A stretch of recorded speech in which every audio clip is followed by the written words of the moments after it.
യേശുവിൽ ഏറ്റവും പ്രിയമുള്ളവരെ, ഗുഡ്നെസ് ടി വിയുടെ ബൈബിളിലെ സാമൂഹ്യ ദർശനം എന്ന പരമ്പരയിലെ ഒരു പുതിയ എപ്പിസോഡിലേക്ക് മാന്യപ്രേക്ഷകരായ നിങ്ങളേവരെയും ഒത്തിരി സ്നേഹത്തോടെ സ്വാഗതം ചെയ്യുന്നു. കഴിഞ്ഞ ആഴ്ചയിൽ നമ്മൾ ചിന്തിക്കുകയും ചർച്ച ചെയ്തുകൊണ്ടുകയും ചെയ്തിരുന്നത് യഹൂദന്മാർ പുച്ഛിക്കുകയും അവഗണിക്കുകയും മാറ്റി നിർത്തുകയും ചെയ്തിരുന്ന ചുങ്കക്കാരെ എപ്രകാരമാണ് യേശു ചേർത്ത് പിടിച്ചതെന്നും എപ്രകാരം അംഗീകരിച്ചു എന്നും നമ്മൾ ചിന്തിക്കുകയായിരുന്നു.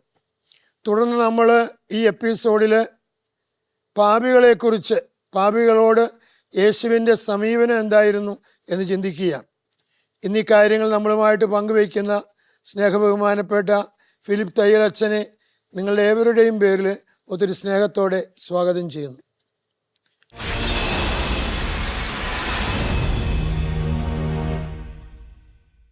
അച്ഛാ, നമുക്കിന്ന് പാപികളോടുള്ള യേശുവിൻ്റെ സമീപനത്തെക്കുറിച്ച് ആണ് ചിന്തിക്കാൻ ആഗ്രഹിക്കുന്നത്. അതിനെക്കുറിച്ച് വിശുന്നത് നന്നായിരിക്കും.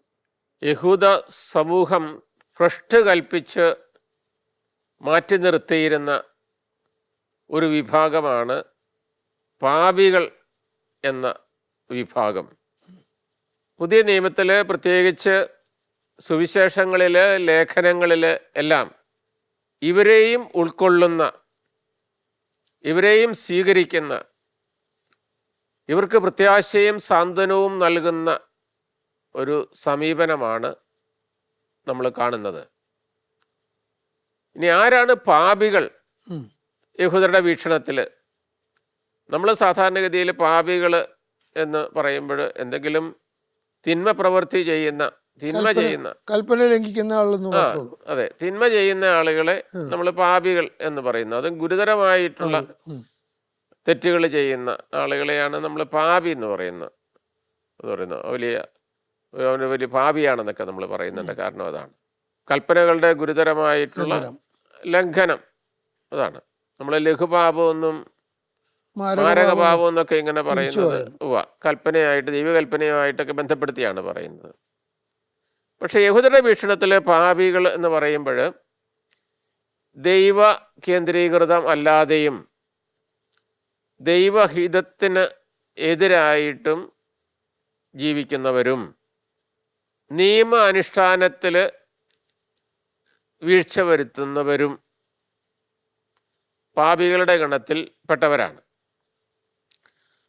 ഇപ്പം നിയമാനുഷ്ഠാനം എന്ന് പറയുമ്പോൾ നമ്മൾ അത് 10 കൽപ്പനകളിൽ ഒതുക്കി നിർത്തരുത്.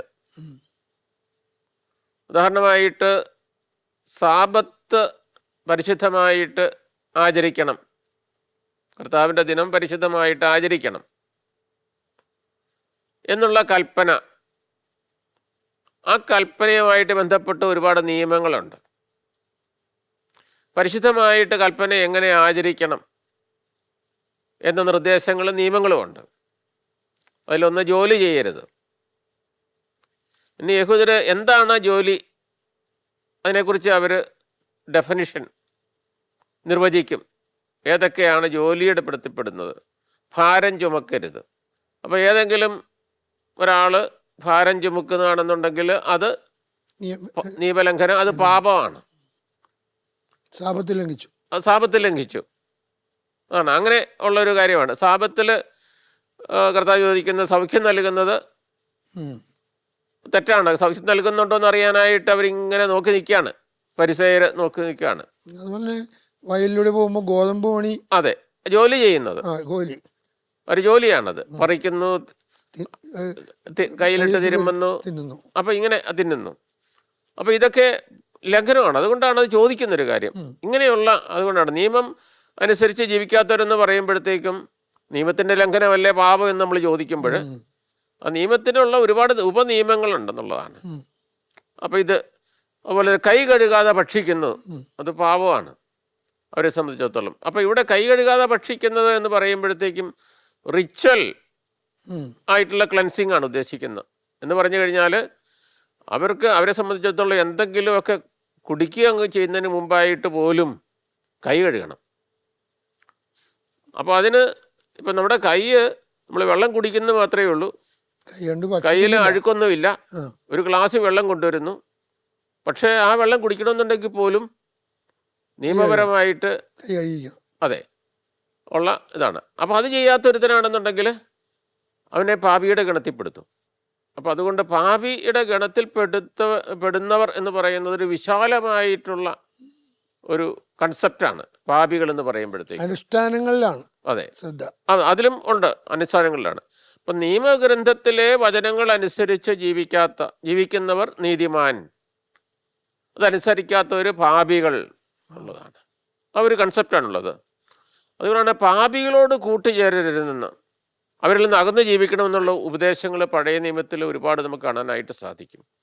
മതപരവും ധാർമ്മികവുമായിട്ടുള്ള നിയമങ്ങൾ അനുഷ്ഠിക്കാത്തവരും വിഗ്രഹാരാധകരും സാപത്ത് ലംഘിക്കുന്നവരും യഹൂദരുടെ ദൃഷ്ടിയിൽ പാപികളാണ്. അതുപോലെ തന്നെ അവരുടെ ദൃഷ്ടിയിൽ നികൃഷ്ടമായിട്ടുള്ള ജോലി ചെയ്യുന്നവരും പാപികളുടെ ഗണത്തിൽപ്പെടുകയാണ്. ഉദാഹരണമായിട്ട് ചുങ്കക്കാര്, സത്രം സൂക്ഷിപ്പുകാര് എന്ന് പറയുമ്പോഴത്തേക്ക് സത്രത്തിൽ യഹൂദരും വിജാതിയരും ഒക്കെ വരും. അപ്പോൾ അവരുമായിട്ടൊക്കെ സമ്പർക്കം പുലർത്തുന്നത്. അപ്പോൾ ഇങ്ങനെയുള്ള ജോലികളിൽ ഏർപ്പെട്ടിരിക്കുന്നവരും എല്ലാം പാപികളുടെ ഗണത്തിൽ യഹൂദരപ്പെടുത്തിയിരുന്നവരാണ്. അപ്പോൾ ഇത്തരക്കാരെ നിയമജ്ഞരും ഫരിസേയരും അവജ്ഞയോടുകൂടി വീക്ഷിക്കുന്നു. അവർ സമൂഹത്തിൽ നിന്ന് മാറ്റി നിർത്തിയിരുന്നു. അവരുമായിട്ടുള്ള സമ്പർക്കം അവർ പുലർത്തിയിരുന്നില്ല. മറ്റുള്ളവരെ അത് സമ്പർക്കം പുലർത്താനായിട്ട് അനുവദിക്കുന്നില്ല. അപ്പം ഇത്തരക്കാരെക്കുറിച്ച്, ഇങ്ങനെയുള്ള പാപികളെക്കുറിച്ച് സുവിശേഷത്തിൽ നിരവധിയായിട്ടുള്ള പരാമർശങ്ങളുണ്ടെന്നുള്ളതാണ്. അപ്പോൾ യേശു ക്രിസ്തുവിന് ഇവരോടുള്ള സമീപനം, യഹൂദര് പൊതുവെ മാറ്റി നിർത്തിയിരുന്ന ഇവരോടുള്ള സമീപനം എന്ന് പറയുന്നത് ഒരു വിപ്ലവകരമായിട്ടുള്ള ഒരു സമീപനമായിരുന്നുള്ളതാണ്. ക്രിസ്തുവിനെ അവതരിപ്പിക്കുന്നത് തന്നെ, സുവിശേഷകൻ അവതരിപ്പിക്കുന്നത് തന്നെ സകല മനുഷ്യർ അത് ലോകത്തിന്റെ പാപം നീക്കുന്ന ദൈവത്തിന്റെ കുഞ്ഞാടായിട്ടാണ്. ലോകത്തിന്റെ പാപം നീക്കുന്ന, അപ്പൊ ഇവരെ തേടിയാണ്, നീതിമാന്മാരെ തേടിയല്ല പാപികളെ തേടിയാണ് താൻ വന്നിരിക്കുന്നതെന്ന് പറയുന്ന ഒരു കാര്യമാണ് അടുത്ത് പറയുന്നത്. അപ്പോൾ അവിടുന്ന് അവരോട് ആർദ്രതയോടെ പെരുമാറുകയും അവരെ സാന്ത്വനിപ്പിക്കുകയും അവരെ നന്മയിലേക്ക് കൊണ്ടുവരികയും ചെയ്യുന്നതായിട്ട് കാണുന്നുണ്ട്. അതിന് കർത്താവ് മത്തായിയുടെ സുവിശേഷത്തിൽ നമ്മൾ രേഖപ്പെടുത്തിയിരിക്കുന്ന ഒരു കാര്യം, 43-45 വാക്യങ്ങളിൽ നമ്മൾ കാണുന്നൊരു കാര്യം, നീതിമാനെയും പാപിയെയും ഒരുപോലെ സ്നേഹിക്കുന്ന ദൈവപിതാവിൻ്റെ മക്കളായിത്തീരുക എന്നുള്ളതാണ്. അപ്പോൾ ഒരു സാർവത്രിക സ്നേഹം, നീതിമാനെയും ദുഷ്ടൻ്റെ മേലും ശിഷ്ടൻ്റെ മേലും തൻ്റെ സൂര്യനെ ഉദിപ്പിക്കുന്ന, അതാണ് മഴ പെയ്യ്ക്കുന്ന. അപ്പം പാപികളോടുകൂടി യേശു വസിക്കുന്നു, അവരോടൊപ്പം ഭക്ഷിക്കുന്നു, അവരെ ആശ്വസിപ്പിക്കുന്നു, അതോടൊപ്പം തന്നെ അവരുടെ പാപങ്ങളും മോചിക്കുന്നുള്ള ഒരു പ്രത്യാശ നൽകുന്ന ഒരു സമീപനമാണ്. മത്തായിയുടെ സുവിശേഷത്തിൽ 1-ാം അധ്യായത്തിൽ അവൻ തൻ്റെ ജനത്തെ അവരെ പാപങ്ങളിൽ നിന്ന് രക്ഷിക്കും. അതെ, അത് വളരെ പ്രധാനപ്പെട്ടതാണ്. അത് യേശു എന്ന പേര് നൽകണം, അതിൻ്റെ ഒരു അർത്ഥമായിട്ടാണ് കൊടുക്കുന്നത്. അടിസ്ഥാനപരമായി പാപമോചനം. അതെ, അപ്പോൾ ആ ഒരു ഇതാണ് പാപങ്ങളെ യേശുവ രക്ഷിക്കുന്നവനെന്നാണ് വാക്കാണ്. യേശു എന്ന പേര് നൽകണം, അതിൻ്റെയാണ്. നമ്മൾ കഴിഞ്ഞ എപ്പിസോഡിൽ പറയുന്ന പോലെ ചുങ്കക്കാരുടെയും പാപികളുടെയും സ്നേഹിതൻ ആണ് പറയുന്നത്. അവരോടൊപ്പം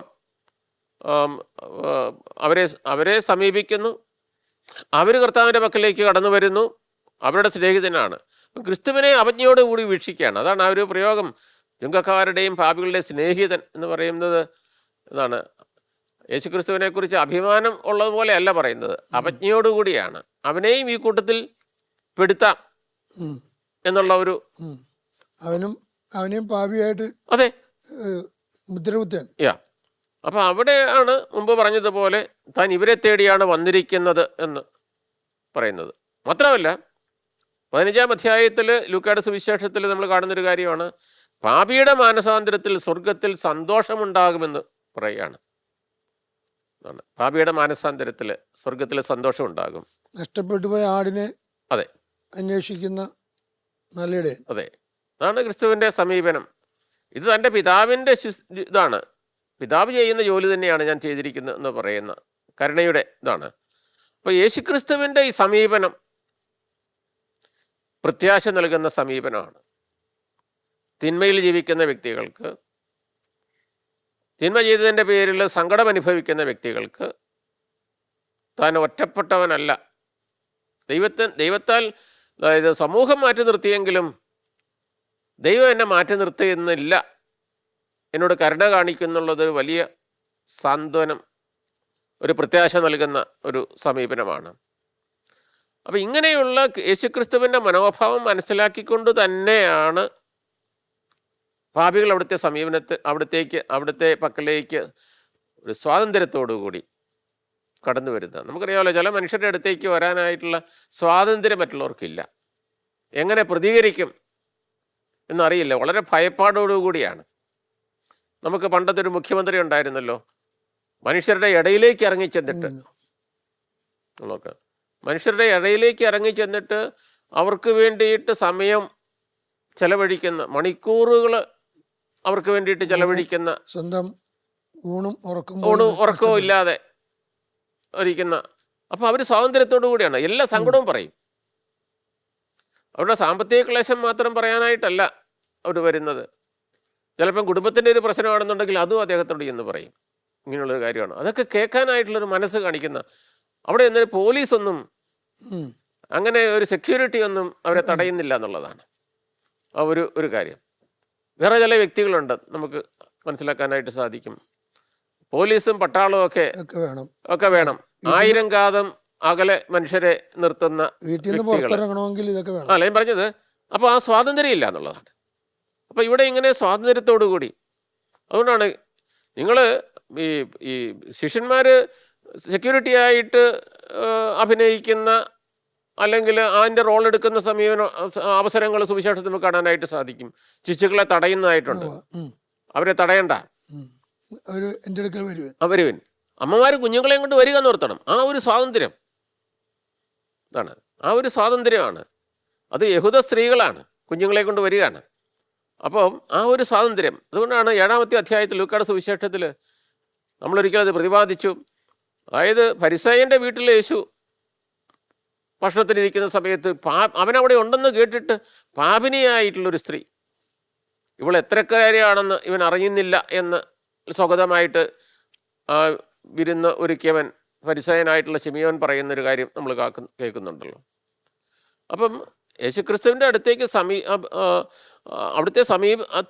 അവിടുത്തെ പക്കലേക്ക് കടന്നു വരാനായിട്ടുള്ള സ്വാതന്ത്ര്യം ഈ പറയുന്ന പാപികൾക്കുണ്ടായിരുന്നു. നോക്കുക, അത്രയും പ്രത്യാശയോടുകൂടി ഞങ്ങളെ സ്വീകരിക്കുന്നവരുണ്ട്. ലൂക്കായുടെ സുവിശേഷം 15-ാം അധ്യായം 1-ാമത്തെ വാക്യത്തിൽ തന്നെ നമ്മൾ കാണുന്നൊരു കാര്യമാണ്. അവൻ്റെ വാക്കുകൾ കേൾക്കാനായിട്ട് ചുങ്കക്കാർ വന്നിരുന്നു, പാപികളും വന്നിരുന്നു എന്നുള്ളൊരു കാര്യമാണ്. അപ്പോൾ ഇതൊരു വലിയ എന്താണ് കരുണയുടെ, അവരോടുള്ള ഒരു സമീപനത്തിൽ നമ്മൾ കാണുന്ന, അവരെ ഇൻക്ലൂഡ് ചെയ്യുന്ന ഒരു സമീപനമാണ്. അതുപോലെ പിടിക്കപ്പെട്ട വ്യഭിചാരിണിയുടെ ആ ഒരു സംഭവം യോഹന്നാൻ്റെ സുവിശേഷത്തിൽ നമ്മൾ കാണുന്നുണ്ട്. 8-ാം അധ്യായത്തിൽ നമ്മളൊന്ന് കാണുന്നൊരു കാര്യമുണ്ട്. അവരോടുള്ള സമീപനം, ഞാൻ നിന്നെ വിധിക്കുന്നില്ല. അതായത് ഇവളെ വിധിക്കാനായിട്ട് ചുറ്റും ആളുകൾ കൂടിയിരിക്കുന്നതാണ്. യേശുക്രിസ്തുവിൻ്റെ വിധി കേൾക്കാനായിട്ടുള്ള ആളുകളോട് കർത്താവ് പറയുന്നുണ്ട്, നിങ്ങളിൽ പാപമില്ലാത്തവൻ കല്ലെറിയട്ടെ എന്ന് പറയുകയാണ്. എന്നിട്ട് അതിൻ്റെ ചരിത്രം നമുക്കറിയാമല്ലോ, ഓരോരുത്തരായിട്ട് പിന്മാറുന്ന, എന്നിട്ട് കർത്താവ് അവളെ സാന്ത്വനിപ്പിച്ചുകൊണ്ട് പറഞ്ഞു വിടുന്ന ഒരു സംഭവം ഉണ്ടല്ലോ. പാപികളോട് പറയുന്ന ഒരു ഇത്രയേ ഉള്ളൂ, പാപം മോചിച്ചതിന് ശേഷം ഇനിമേൽ പാപം ചെയ്യരുത്, സമാധാനത്തിൽ പോവുക എന്നുള്ളൊരു കാര്യമാണ്. അപ്പം ഇവിടെ ഞാൻ നിന്നെ വിധിക്കുന്നില്ല. അപ്പം പാപിയെ സ്നേഹിക്കുകയും പാപത്തെ വെറുക്കുകയും ചെയ്യുന്ന, അത് നമ്മൾ പലപ്പോഴും കേട്ടിട്ടുള്ളൊരു കാര്യമാണ്. പാപിയെ സ്നേഹിക്കുകയും പാപത്തെ വെറുക്കുകയും ചെയ്യുന്ന യേശുക്രിസ്തുവിൻ്റെ സമീപനമാണ്. അപ്പോൾ ഇത് തൻ്റെ വാക്കുകൾ മാത്രമല്ല, തൻ്റെ പ്രവൃത്തി കൊണ്ടുകൂടി ഇതാണ്. എങ്ങനെയാണ് പ്രവൃത്തി? മനുഷ്യർക്ക് വേണ്ടിയിട്ട്, പാപികൾക്ക് വേണ്ടി ജീവൻ ബലി കഴിച്ചുകൊണ്ട് പാപികളോടുള്ള തൻ്റെ സമീപനം എന്തെന്ന് വെളിപ്പെടുത്തുന്നു. അതുകൊണ്ടാണ് ഇന്നത്തെ എപ്പിസോഡിൽ നമ്മൾ ആദ്യം പറഞ്ഞു, ലോകത്തിൻ്റെ പാപം നീക്കുന്ന ദൈവത്തിൻ്റെ കുഞ്ഞാടാണ് യേശുക്രിസ്തുവിനെ പരിചയപ്പെടുന്നത്. നിങ്ങൾക്ക് വേണ്ടി വിഭജിക്കപ്പെടുന്ന എൻ്റെ ശരീരം, നിങ്ങൾക്ക് വേണ്ടി ചിന്തപ്പെടുന്ന എൻ്റെ രക്തം. ഈ ക്രിസ്തുവിൻ്റെ കുരിശിലെ മരണം വഴി ജീവൻ കൊടുത്തുകൊണ്ട് മനുഷ്യരക്ഷ, പാപികളുടെ രക്ഷ സാധിക്കുകയാണ്. പൗലോസ് അപ്പസ്തോലൻ പറയുന്ന ഒരു പ്രസ്താവന ഉണ്ടല്ലോ, തിമോത്തിക്ക് എഴുതിയ ലേഖനത്തിൽ, 1-ാം ലേഖനം 2-ാം അധ്യായത്തിലാണ്. യേശുക്രിസ്തു ഈ ലോകത്തിലേക്ക് വന്നത് പാപികളെ രക്ഷിക്കാനാണെന്ന പ്രസ്താവന തികച്ചും സ്വീകാര്യമാണ്. 1 തിമോത്തി 1:15 തികച്ചും സ്വീകാര്യമാണ്. എന്നിട്ട് അദ്ദേഹം പറയുന്നുണ്ട്, ഈ പാപികളിൽ ഒന്നാമനാണ് ഞാൻ, എങ്കിലും കർത്താവിന്റെ കാരുണ്യം എനിക്ക് ലഭിച്ചു. അത് തന്നെ എത്ര മനോഹരമായിട്ടുള്ളൊരു കാര്യമാണ്. അതായത് സുവിശേഷങ്ങളിൽ മാത്രമല്ല, ലേഖനങ്ങളിലും, റോബർട്ട് എഴുതിയ ലേഖനം തന്നെ 5-ാം അധ്യായം 8-ാമത്തെ വാക്യം, നാം പാപികളായിരിക്കെ ക്രിസ്തു നമുക്ക് വേണ്ടി മരിച്ചു. നീതിമാന് വേണ്ടി പോലും ആരെങ്കിലും മരിക്കുക വിരളമാണ്. അതാണ്. അപ്പം ഇങ്ങനെ നമ്മൾ മരിക്കുന്നു, യേശുക്രിസ്തു മരിക്കുന്നു, മനുഷ്യരക്ഷ എന്നേക്കുമായിട്ട് നേടുന്നു. ഈ രക്ഷ എല്ലാ മനുഷ്യരും, എക്കാലത്തെയും മനുഷ്യർ അനുഭവിക്കുവാനായിട്ട് ഈശോ കുമ്പസാരം എന്ന കുദാശ സ്ഥാപിക്കുന്നു. അത് യോഹന്നാന്റെ സുവിശേഷം 20-ാം അധ്യായം 21, 23 21 മുതൽ 23 വരെയുള്ള വാക്യങ്ങളിൽ നമ്മൾ കാണുന്ന ഒരു കാര്യമാണല്ലോ. ഇത് ഉത്ഥാനം ചെയ്ത യേശു ക്രിസ്തു തൻ്റെ ശിഷ്യന്മാർക്ക് പ്രത്യക്ഷപ്പെട്ടുകൊണ്ട് അവർക്ക് പരിശുദ്ധാത്മാവിനെ നൽകിക്കൊണ്ട് പാപം മോചിക്കാനുള്ള അധികാരം അവർക്ക് നൽകുകയാണ്. സാറ് ഒന്ന് വായിക്കാവോ? അപ്പം ഈ രക്ഷയുടെ അനുഭവം, ഈ പാപമോചനം എക്കാലത്തെയും മനുഷ്യർ അനുഭവിക്കാനായിട്ടുള്ള സംവിധാനം കൂടി അവിടുന്ന് ഏർപ്പെടുത്തി എന്നുള്ളതാണ്. യേശു വീണ്ടും അവരോട് പറഞ്ഞു, നിങ്ങൾക്ക് സമാധാനം. പിതാവ് എന്നെ അയച്ചതുപോലെ ഞാനും നിങ്ങളെ അയക്കുന്നു. ഇത് പറഞ്ഞിട്ട് അവരുടെ മേൽ നിശ്വസിച്ചുകൊണ്ട് അവരോട് അരുളി ചെയ്തു, നിങ്ങൾ പരിശുദ്ധാത്മാവിനെ സ്വീകരിക്കുവിൻ. നിങ്ങൾ ആരുടെ പാപങ്ങൾ ക്ഷമിക്കുന്നുവോ അവ അവരോട് ക്ഷമിക്കപ്പെട്ടിരിക്കും. നിങ്ങൾ ആരുടെ പാപങ്ങൾ ബന്ധിക്കുന്നുവോ അവ ബന്ധിക്കപ്പെട്ടിരിക്കും. അപ്പോൾ ആ ഒരു സംവിധാനം കൂടി കുമ്പസാരം എന്ന കുദാശ സ്ഥാപിച്ചുകൊണ്ട് യേശുക്രിസ്തു നൽകുന്ന പാപമോചനം ലോകത്തിലെല്ലാ മനുഷ്യരും എക്കാലവും അനുഭവിക്കണം എന്ന ചിന്തയോടുകൂടി അവിടുന്ന് സ്ഥാപിച്ച ഒരു കുദാശയാണ്. അപ്പസ്തോലന്മാർക്ക്, ശിഷ്യന്മാർക്ക് അതിനുള്ള അധികാരം നൽകുന്ന പരിശുദ്ധാത്മാവിനെ നൽകിക്കൊണ്ട് അവരുടെ മേൽ വിശ്വസിച്ചുകൊണ്ട് അവർക്ക് കൊടുക്കുന്ന ഒരു കൽപ്പനയാണത്. അതായത് വലിയ പ്രത്യാശയാണ് മനുഷ്യർക്ക് കൊടുക്കുന്ന പ്രത്യാശ. അതുകൊണ്ടാണല്ലോ നമുക്ക് കാണാനായിട്ട് സാധിക്കുന്നത്. അതായത് ദൈവത്തിൻ്റെ സ്നേഹവും കരുണയും അനുഭവിക്കാനായിട്ട് എത്രയോ മനുഷ്യരാണ്, എത്രയോ വിശ്വാസികളാണ് ഈ കുമ്പസാരം എന്ന കുദാശ സ്വീകരിക്കാനായിട്ട് അണയുന്നെന്ന് നമ്മൾ ഓർക്കണം. അച്ഛാ, ഇത് പറഞ്ഞപ്പോഴേ ഇതുകൂടി എനിക്ക് കൂട്ടിച്ചേർക്കുന്നു. 1 യോഹന്നാൻ 1:9 വലിയ പ്രതീക്ഷ നൽകുന്നു. എന്നാൽ നാം പാപങ്ങൾ ഏറ്റുപറയുന്നെങ്കിൽ അവൻ വിശ്വസ്തനും നീതിമാനുമാകയാൽ പാപങ്ങൾ ക്ഷമിക്കുകയും എല്ലാ അനീതിയിൽ നിന്ന് നമ്മെ ശുദ്ധീകരിക്കുകയും ചെയ്യും. എത്ര നല്ല വലിയ പ്രതീക്ഷ നൽകുന്നതാണ്. പാപങ്ങൾ ഏറ്റു പറയും. ആ പാപങ്ങൾ ഏറ്റു പറയാനായിട്ടുള്ള ഒരു സംവിധാനമാണ് ഈ കുമ്പസാരം എന്ന കുദാശ. അവൻ വിശ്വസ്തനും നീതിമാനുമാകിയാൽ നാം പാപങ്ങൾ ഏറ്റു പറഞ്ഞാൽ അവിടുന്ന് ക്ഷമിക്കുകയും എല്ലാ അനീതിയിൽ നമ്മെ ശുദ്ധീകരിക്കുകയും ചെയ്യുന്നുള്ളൊരു കാര്യമാണ്. അപ്പം ഇങ്ങനെ പാപികളോടുള്ള യേശുക്രിസ്തുവിൻ്റെ സമീപനം അത് പ്രത്യാശ നൽകുന്ന സമീപനമാണ്.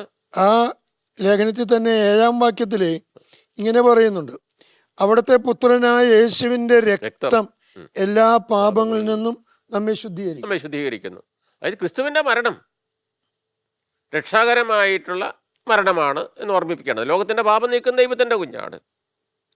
അപ്പോൾ ഈ രക്ഷാകരമായിട്ടുള്ള ഈ മരണത്തിൻ്റെ ഫലം പാപികളായിട്ടുള്ള എല്ലാ മനുഷ്യരും എക്കാലവും അനുഭവിക്കണം.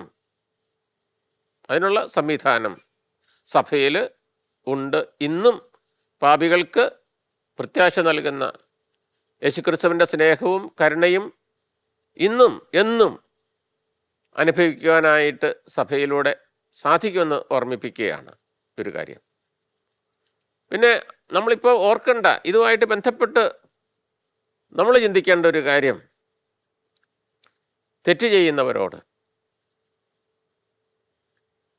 തിന്മയിൽ ജീവിക്കുന്നവരോട് നമ്മുടെ സമീപനം എന്താണ്? വ്യക്തിപരമായിട്ടുള്ള സമീപനം, സഭാസമൂഹത്തിൻ്റെ സമീപനം എന്നുള്ളത് നമ്മൾ ആത്മ പരിശോധന ചെയ്യേണ്ട ഒരു കാര്യമാണ്.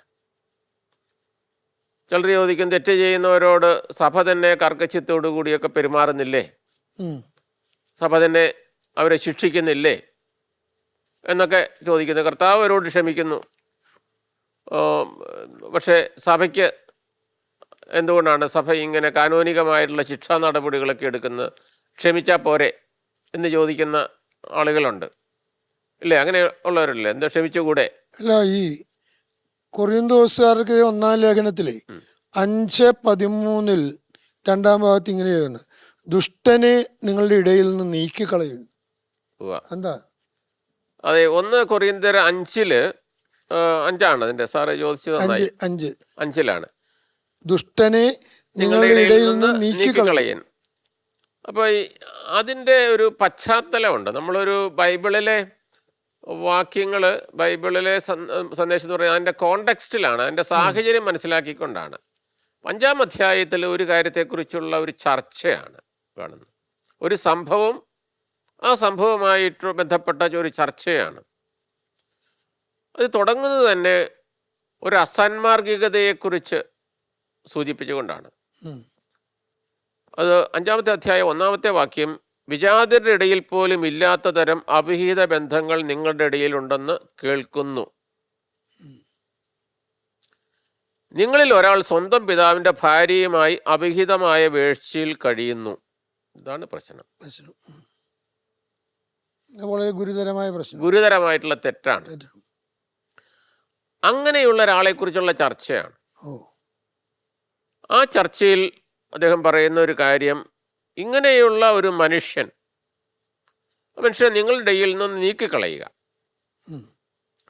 നിങ്ങളുടെ ഇടയിൽ നിന്ന് നീക്കിക്കളയുക. നിങ്ങളുടെ ഇടയിൽ അങ്ങനെ ഉള്ള ഒരുവനുണ്ടെങ്കിൽ അവനെ നിങ്ങളുടെ സഭാസമൂഹത്തിൽ നിന്ന് മാറ്റി നിർത്തണം. അതിന് കാരണം എന്താണെന്ന് വെച്ച് കഴിഞ്ഞാൽ, അല്പം പുളിപ്പ്, അതിന് കാരണം 6-ാമത്തെ വാക്യത്തിൽ പറയുന്ന ഒരു കാര്യം, അല്പം പുളിപ്പ് മുഴുവൻ മാവിനെയും പുളിപ്പിക്കുന്നുവെന്ന് നിങ്ങൾക്ക് അറിവുള്ളതല്ലേ. അപ്പൊ ഇവനെ സമൂഹത്തിൽ അവനെ നിലനിർത്തുകയാണെന്നുണ്ടെങ്കിൽ അവനോട് അതായത് അവനെതിരെ ഒരു ശിക്ഷണ നടപടി എടുക്കുന്നില്ലെങ്കിൽ എന്താ സംഭവിക്കുന്നത്? മറ്റുള്ളവർക്ക് ഒരു പ്രേരണയാവും. മറ്റുള്ളവർക്ക് ഇതൊരു കുഴപ്പമില്ലാത്തൊരു കാര്യമാണ്, കുഴപ്പമില്ല. അപ്പൊ അത് സഭയുടെ കെട്ടുറപ്പിന്,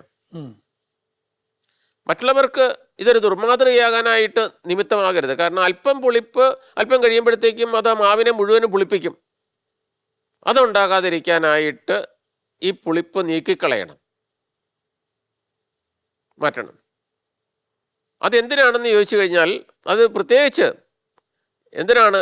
5-ാമത്തെ വാക്യത്തിൽ നമ്മൾ കാണുന്നൊരു 1 കൊറിന്തർ 5-ാം അധ്യായം 5-ാമത്തെ വാക്യത്തിൽ നമ്മുടെ കർത്താവായ അതിൻ്റെ അവസാനം, ആ മനുഷ്യനെ അവൻ്റെ അധമ വിചാരങ്ങൾ ഇല്ലായ്മ ചെയ്യേണ്ടതിന് പിശാചിനെ ഏൽപ്പിച്ചു കൊടുക്കണം എന്നൂടെയാണ് പറയുന്നത്.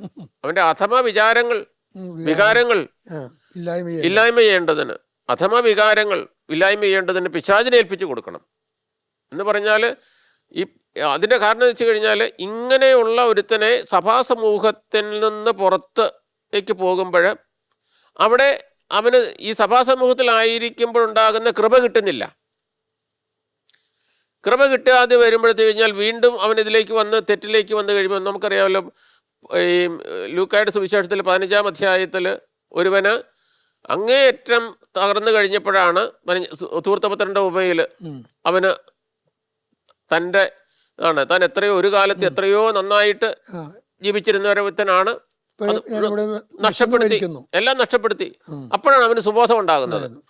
അപ്പോൾ ഇങ്ങനെ പിശാചിൻ്റെ ഏൽപ്പിച്ചു കൊടുക്കണമെന്ന് പറയുമ്പോഴത്തേക്കും അവൻ വീണ്ടും തിന്മയിലേക്ക് പോവാണ്. എന്നിട്ട് അടുത്ത വാക്യം പറയാം, അങ്ങനെ അവൻ്റെ ആത്മാവ് കർത്താവ് യേശുവിൻ്റെ ദിനത്തിൽ രക്ഷ പ്രാപിക്കട്ടെ, അവന് മാനസാന്തരപ്പെടാനുള്ള നശിച്ചുപോകാനല്ല, കാലക്രമത്തിൽ അവൻ അവൻ മാനസാന്തരപ്പെടും. കാരണം ഇതുവരെയും സഭാസമൂഹത്തിൽ കിട്ടിക്കൊണ്ടിരിക്കുന്ന ആ കൃപയിൽ നിന്ന് ഇവ മാറിപ്പോയി കഴിയുമ്പോഴത്തേക്കും അവനെ സംബന്ധിച്ചിടത്തോളം അത് ഒരു ആത്മപരിശോധനയ്ക്ക്, ഒരു പശ്ചാത്താപത്തിന് അവസരമാകും. അങ്ങനെ അവനെ രക്ഷിക്കാൻ വേണ്ടിയിട്ടാണ് അവനെ മാറ്റി നിർത്താനുള്ളത്.